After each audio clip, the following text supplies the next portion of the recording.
ವರ್ಗಾವಣೆ ವಿಚಾರಕ್ಕೆ ಸಂಬಂಧಪಟ್ಟ ಹಾಗೆ ಸಿಎಂ ಮತ್ತು ಡಿಸಿಎಂ ನಡುವಣ ಜಟಾಪಟಿ ನಡೀತಾ ಇದೆಯಾ ಅನ್ನುವಂತಹ ಪ್ರಶ್ನೆ ಮನೆ ಮಾಡಿದೆ. ಕಾರಣ ಎದ್ದಿರುವಂತಹ ಬೆಳವಣಿಗೆ, ಅವರುಗಳ ಪ್ರತಿಕ್ರಿಯೆ. ಸಿಎಂ ಡಿಸಿಎಂ ನಡುವೆ ವರ್ಗಾವಣೆಯ ಸಂಘರ್ಷ ಮೂಡಿದೆ. ಬಹಿರಂಗವಾಗಿ ಅಸಮಾಧಾನವನ್ನು ವ್ಯಕ್ತಪಡಿಸಿದ್ದಾರೆ. ಸಿಎಸ್ಗೆ ಪತ್ರವನ್ನು ಬರೆದಿದ್ದಾರೆ ಡಿಸಿಎಂ ಡಿಕೆ ಶಿವಕುಮಾರ್. ಡಿಕೆಶಿ ಅಸಮಾಧಾನ ಬೆನ್ನಲ್ಲೇ ಸಮಾಧಾನಕ್ಕೆ ಸಿಎಂ ಮುಂದಾಗಿದ್ದಾರೆ. 20 ನಿಮಿಷ CM DCM close door meeting ಅನ್ನ ಮಾಡಿದ್ದಾರೆ. ಸಣ್ಣ ಪುಟ್ಟ ಬದಲಾವಣೆಯೊಂದಿಗೆ ಸಮಸ್ಯೆ ಬಗೆಹರಿಸುವಂತಹ ಭರವಸೆಯನ್ನು ನೀಡಲಾಗಿದೆ. ಸಿಎಂ ಭರವಸೆ ಬೆನ್ನಲ್ಲೇ ಮಾತುಕತೆ ನಡೆಸಿ ಡಿಸಿಎಂ ಡಿಕೆ ಶಿವಕುಮಾರ್ ಅವರು ಹೊರಕ್ಕೆ ಬಂದಿದ್ದಾರೆ. ಜಲಸಂಪನ್ಮೂಲ ಇಲಾಖೆಯಲ್ಲಿ 5 ಇಂಜಿನಿಯರ್ಗಳ ವರ್ಗ ಆಗಿತ್ತು. ಅದಾದ ನಂತರದಲ್ಲಿ ಡಿಸಿಎಂ ಅಸಮಾಧಾನ ಕೂಡ ವ್ಯಕ್ತಪಡಿಸಿದ್ರು. ಆದರೆ ಸಿಎಂ ಯಾವ ಪ್ರತಿಕ್ರಿಯೆಯನ್ನು ಕೂಡ ಕೊಟ್ಟಿರಲಿಲ್ಲ.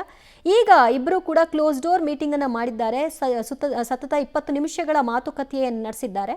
ಸಮಾಧಾನ ಪಡಿಸುವಂತಹ ಕೆಲಸವನ್ನ ಸಿಎಂ ಮಾಡಿದ್ದಾರೆ ಅಂತ ಗೊತ್ತಾಗ್ತಾ ಇದೆ. ಸಣ್ಣ ಪುಟ್ಟ ವ್ಯತ್ಯಾಸಗಳೊಂದಿಗೆ ಬದಲಾವಣೆಯನ್ನು ಮಾಡುವಂತಹ ಭರವಸೆಯನ್ನು ಕೂಡ ಕೊಟ್ಟ ನಂತರದಲ್ಲಿ ಮಾತುಕತೆ ಫಲಪ್ರದವಾಗಿ ಡಿಸಿಎಂ ಅಲ್ಲಿಂದ ಹೊರಟಿದ್ದಾರೆ.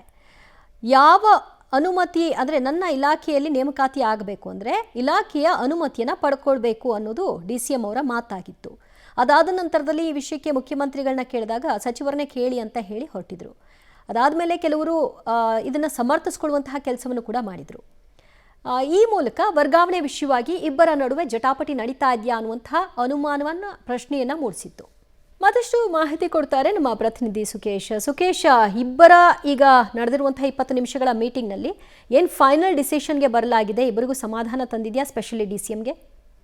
ಖಂಡಿತ ಜೊತೆ, ಯಾಕಂದ್ರೆ ಇವತ್ತು ಪತ್ರ ಬಹಿರಂಗ ಆಗ್ತಾ ಇದ್ದಂತೆ ಸಹಜವಾಗಿ ಎಲ್ಲ ಕಡೆ ಸಾಕಷ್ಟು ದೊಡ್ಡ ಮಟ್ಟಿಗೆ ಸದ್ದು ಮಾಡಿದಂಥದ್ದು. ಅಂದರೆ ಸಿಎಂ ಮತ್ತು ಡಿಸಿಎಂ ನಡುವೆ ಡಿಸಿಎಂ ಅವರ ಇಲಾಖೆಗೆ ಸಂಬಂಧಪಟ್ಟಂತೆ ಇಂಜಿನಿಯರ್ಗಳ ಟ್ರಾನ್ಸ್ಫರ್ಗೆ ಸಂಬಂಧಪಟ್ಟಂತೆ ಜಟಾಪಟಿ ನಡೀತಾ ಇದೆ, ಅಥವಾ ಡಿಸಿಎಂ ಅವರ ಅನುಮತಿ ಇಲ್ಲದೆ ಒಂದು ಟ್ರಾನ್ಸ್ಫರ್ಗಳು ನಡೆದಿದ್ದಾವೆ, ಅದನ್ನು ವಾಪಸ್ ತಡೆ ಹಿಡೀರಿ ಎನ್ನುವಂಥ ಪತ್ರವನ್ನು ಬರೆದಿದ್ದಾರೆ ಎನ್ನುವಂಥದ್ದು. ಹಾಗಾಗಿ ಸಹಜವಾಗಿ ಮುಖ್ಯಮಂತ್ರಿಗಳು ಮತ್ತು ಉಪಮುಖ್ಯಮಂತ್ರಿಗಳಿಗೆ ನೇರವಾಗಿ ಸಂಬಂಧಿಸುವ ವಿಚಾರ ಆಗಿದ್ದರಿಂದ ಸರ್ಕಾರದ ಮಟ್ಟದಲ್ಲಿ ದೊಡ್ಡ ಮಟ್ಟಕ್ಕೆ ಪ್ರತಿಬಿಂಬಿಸಬಹುದು ಅನ್ನುವಂಥ ಲೆಕ್ಕಾಚಾರದಲ್ಲಿ ಅದನ್ನಲ್ಲೇ ಕ್ಷಮನ ಮಾಡುವಂಥ ಪ್ರಯತ್ನಕ್ಕೆ ಸಿಎಂ ಮುಂದಾದಂತೆ ಕಾಣಿಸ್ತದೆ. ಹಾಗಾಗಿ ಏನು ಆಡುಗೋಡಿ ಸರ್ಕಾರಿ ಶಾಲೆಯ ಕಾರ್ಯಕ್ರಮವನ್ನು ಮುಗಿಸಿ ಬರುವಂತಹ ಸಂದರ್ಭದಲ್ಲಿ ಸ್ವತಃ ತಮ್ಮ ಕಾರ್ನಲ್ಲೇ ಡಿಸಿಎಂ ಅವರು ಹತ್ತಿಸ್ಕೊಂಡು ಬಂದಿದ್ರು ಅನ್ನುವಂಥದ್ದು.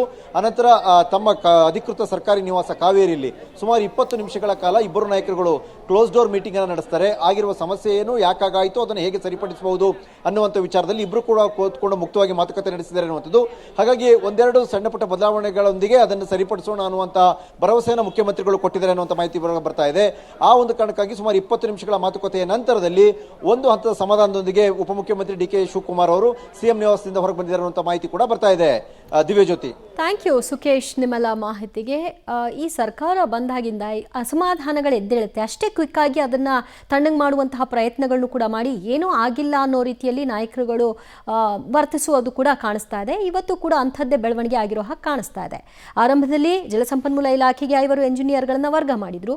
ನನ್ನ ಇಲಾಖೆಯಲ್ಲಿ ನೇಮಕಾತಿ ಆದೇಶ ಮಾಡಬೇಕಾದ್ರೆ ವರ್ಗಾವಣೆ ಮಾಡುವಂತಿಲ್ಲ, ಅನುಮತಿಯನ್ನು ಪಡ್ಕೊಳ್ಬೇಕು ಇಲಾಖೆಯಿಂದ ಅಂತ ಹೇಳಿ ಡಿಸಿಎಂ ಅಸಮಾಧಾನವನ್ನು ತೋರಿಸಿದ್ರು. ಅದರ ರಿಯಾಕ್ಷನ್ ಬಹಿರಂಗವಾಗೇ ಇತ್ತು. ಅದಾಗಿದ ತಕ್ಷಣ ಅದನ್ನ ಪ್ಯಾಚ್ ವರ್ಕ್ ಮಾಡೋದ್ರಲ್ಲಿ ಸಿಎಂ ನಿಸ್ಸೀಮರಾಗಿದ್ದಾರೆ.